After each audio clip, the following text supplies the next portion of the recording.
Guys, me again, the Mysterious Kochka-thomas. Today I'm gonna be doing a update on a spirit deck. On my spirit deck. Right off the back, I'm gonna want to tell you that I won at my local with this, and I took second, third at my local with this, and I have beat many people at the end. It really, it can't be a competitive deck because of supply pack or because of the toe aspect, like any other kind of anti-mana deck. I like it. It really fun. The concept, you always keep a hand advantage. It's always fun like that aspect. And seeing your opponent reacting because they don't know what the spirit part do, and good knowing they always have answers. Right off the back, as before, if you see my other video, I'm gonna updating that video is the feat Kochka-thomas. Kochka-thomas your main engine of the deck. You get all your spirit monsters like this. This is a Solos. Basically, it might be a lot less solid. We're going to have 800 attack and 18 defense. But it better than Solos in the aspects that we turn back a hand at end phase. Because all spirit monsters do that. They proc the effect, not a condition, so on any Fiend Chain, they do not return a hand, or if they Fiend Chain it, they do not return their hand. But they're really good because they return your hand.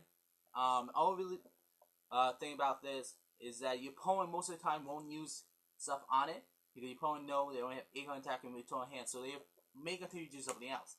If they don't know the deck. If I have a Fiend Chain available, I would definitely Fiend Chain available this. If you avail a Fiend Chain, if somebody avail a Fiend Chain, it does slow me down and does hurt me a little bit. So I would do that. A lot of people don't. And this is my answer. But right off the bat, I want to show you the bubble of that card, or the card that go really well with it. And that is Kochka-thomas. Kochka-thomas is awesome. This might be your boss model, but this is definitely a sidekick that go with it. Because when this is summoned, you get an additional normal summon for that turn. It like powers. So the only way to stop this effect is on the summon condition. So on the summon, it gets an effect for the last the whole turn. So you can summon a monster at any point of that turn. So you can't Fiend Chain, you can't backfire it.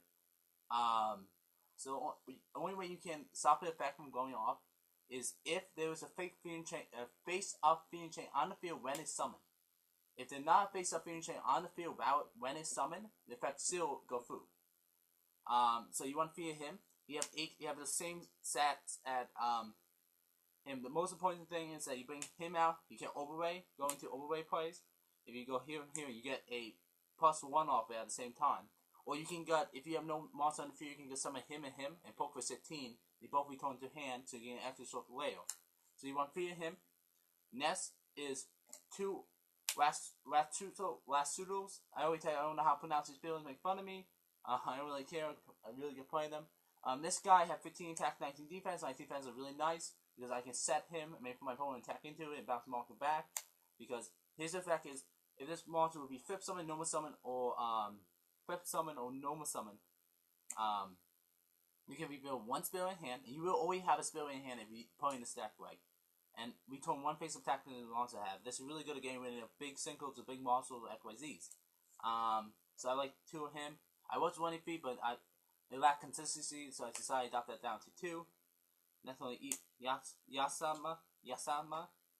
Him. This is the big set of the spirit of 19 attack, and when he is summoned, you get bounce one spell card and your opponent field back to the hand. So this forces your opponent to use things like Compose, Bombers, and Fiend Chain on this monster.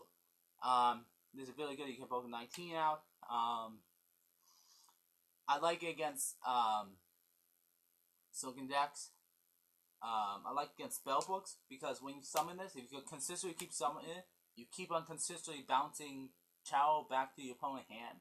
If you keep bouncing Chow back to your opponent's hand, they won't get the jaw and push one on the bottom and end phase, and that's really fun. I did that with my opponent when I going against Prophecy. I used the effect 2 times to be able to do that. So they want to get a plus and end up winning because they want to gain the plus off of Chow.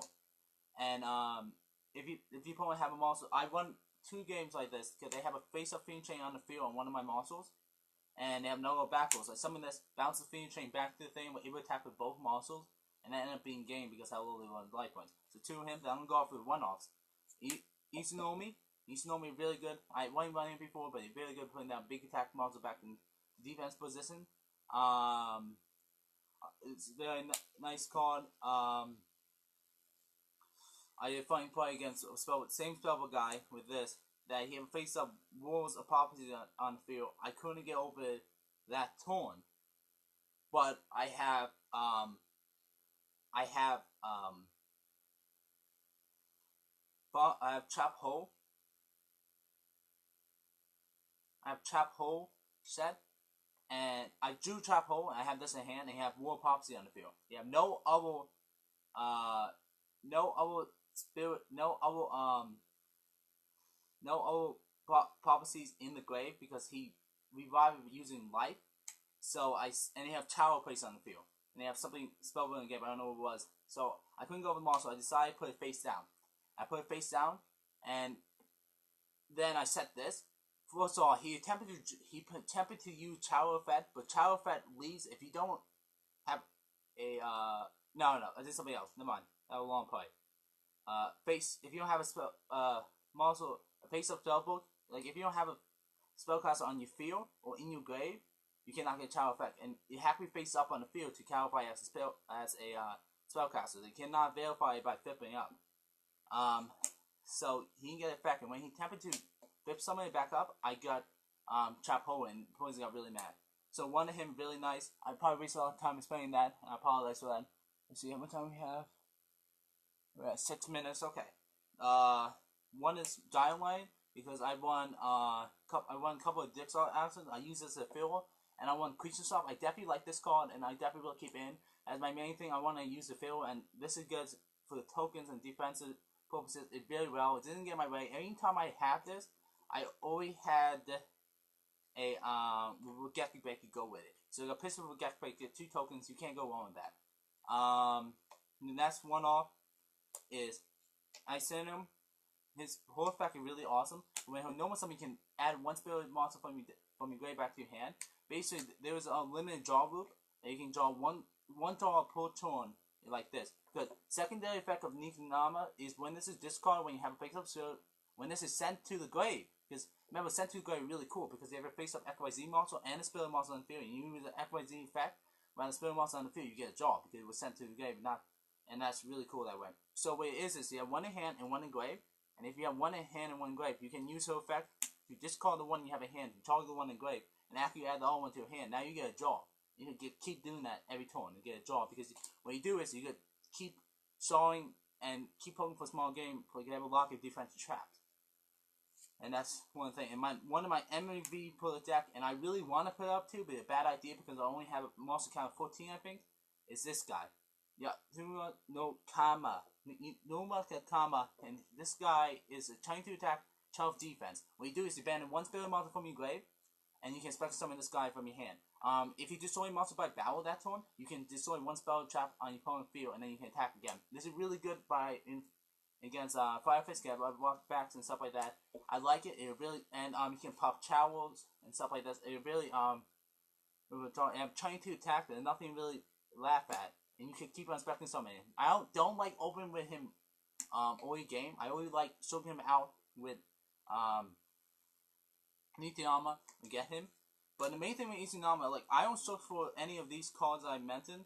This is what I usually do. If I open up Nityanama in hand, I go Nityanama to add Artinama so I can do this play. The next turn, hopefully I open Sky defense. So I go Artinama, Nityanama, then I'll add a second Artinama, I add a second Artinama.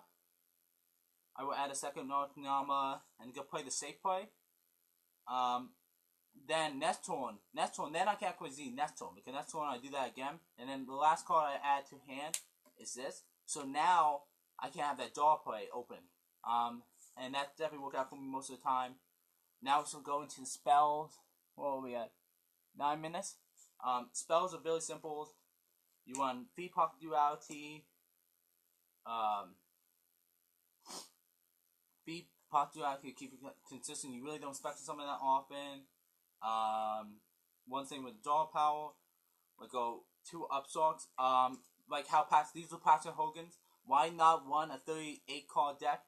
I did not really find other things I really want to put in, so I decided to put these in the field, and you can get draws. 100,000 life points doesn't matter if you can keep on drawing chaps off of it. Next one, Fee MSC, because I hate back rolls. Back rolls are really annoying.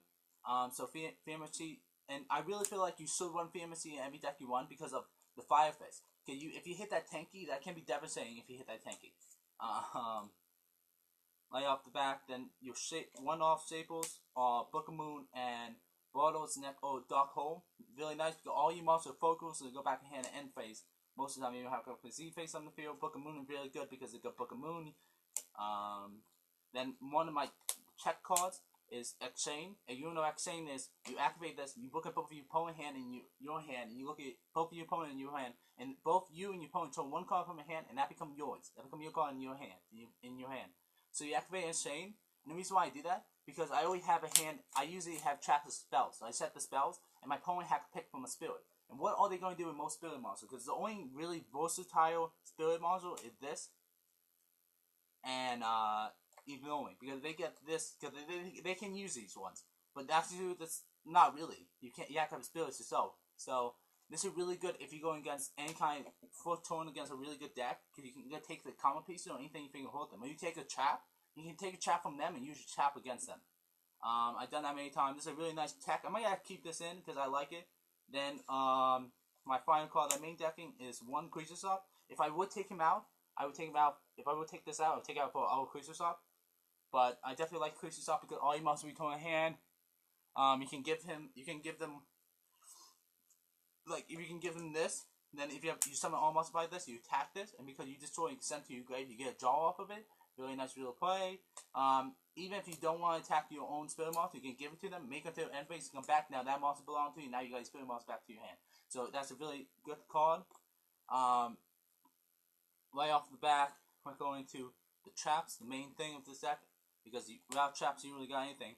I'm running the two trap holes, because trap hole is really versatile in this format. A lot of decks hacking normal summon, get the normal summon off to be able to do anything. You have to have setup. It also goes against the Gyros because all my hacks fix up. And it's a really good. I like it even like against prophecies because they have to summon the Tempest, they have to summon like that.